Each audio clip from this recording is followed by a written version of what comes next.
തന്റെ കത്ത് അസതോ മാ സത്യഗമയ എന്ന ആദർശവുമായി 1962 ജൂലൈ 1 ഔദ്യോഗികമായി ആരംഭിച്ച central board of secondary education ഇന്ന് ഇന്ത്യയിലെ ഏറ്റവും മികവുറ്റ വിദ്യാഭ്യാസ സംവിധാനങ്ങളിൽ ഒന്നാണ്.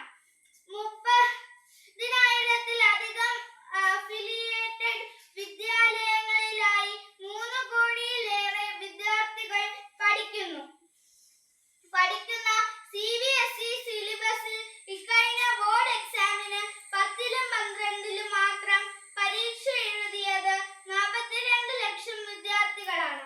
ഇതിൽ +2 പരീക്ഷ എഴുതിയ 17.8 ലക്ഷം വിദ്യാർത്ഥികളിൽ ഒരാളാണ് നമ്മുടെ കഥാനായകനായ സാർത്ഥക് സിദ്ധാന്ത്. സാർത്ഥക് എങ്ങനെയാണ് താരമായത് എന്ന് കൂട്ടുകാർക്കറിയാമോ?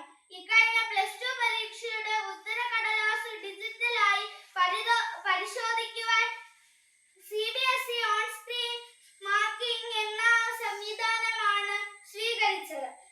ഇതനുസരിച്ച് മൂല്യനിർണ്ണയം നടത്തി പ്രഖ്യാപിച്ച 2025-26 CBSE +2 പരീക്ഷാ ഫലത്തിനെതിരെ വിദ്യാർത്ഥികളിൽ നിന്ന് വ്യാപകമായ ആക്ഷേപവും പ്രതിഷേധവുമാണ് രാജ്യമെങ്ങും അലയടിച്ചത്. നിരവധി വിദ്യാർത്ഥികൾ മാർക്ക് സംബന്ധമായ പരാതികളുമായി മുന്നോട്ട് വന്നു. 10,000-കണക്കിന് വിദ്യാർത്ഥികൾ വിലാപവും പരിഭവവുമായി വിഷമിച്ചപ്പോൾ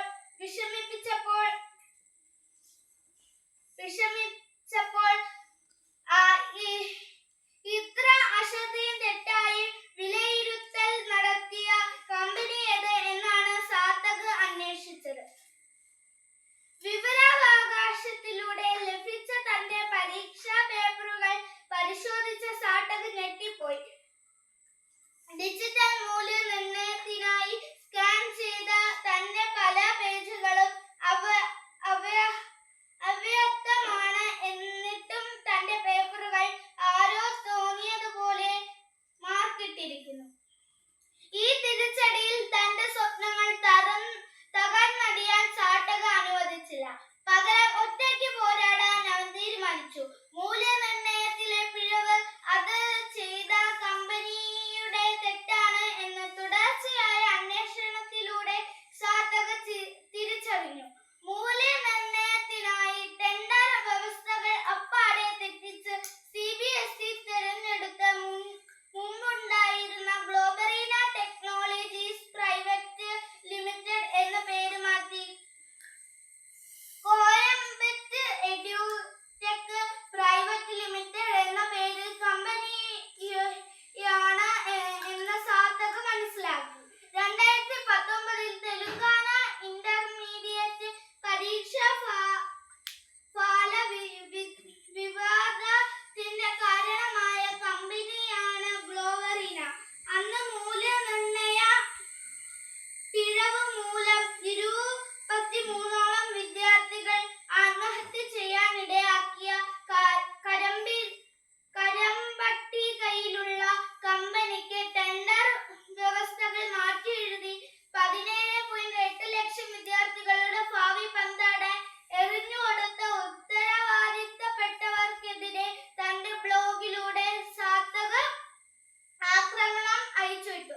സാർത്ഥക് സ്വയം പഴിച്ചില്ല, പരാതി പറഞ്ഞ് നിരാശനാകിയില്ല.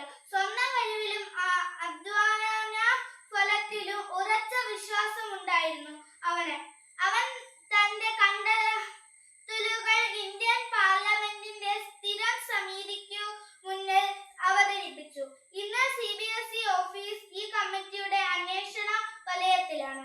പ്രിയ കൂട്ടുകാരെ, ഇതൊരു വിദ്യാർത്ഥി സമരത്തിന്റെ ചരിത്രമാണ്. സ്വന്തമായി സിദ്ധാന്തമുള്ള ബോധ്യങ്ങളും ലക്ഷ്യമുള്ള ഒരു വിദ്യാർത്ഥി ഒറ്റയ്ക്ക് നടത്തുന്ന സമരം നമ്മുടെ കേരളത്തിലെ വിദ്യാർത്ഥി സമരങ്ങളുടെ ചരിത്രമെടുക്കൂ.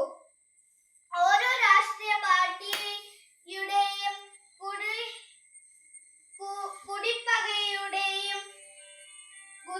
രക്ഷ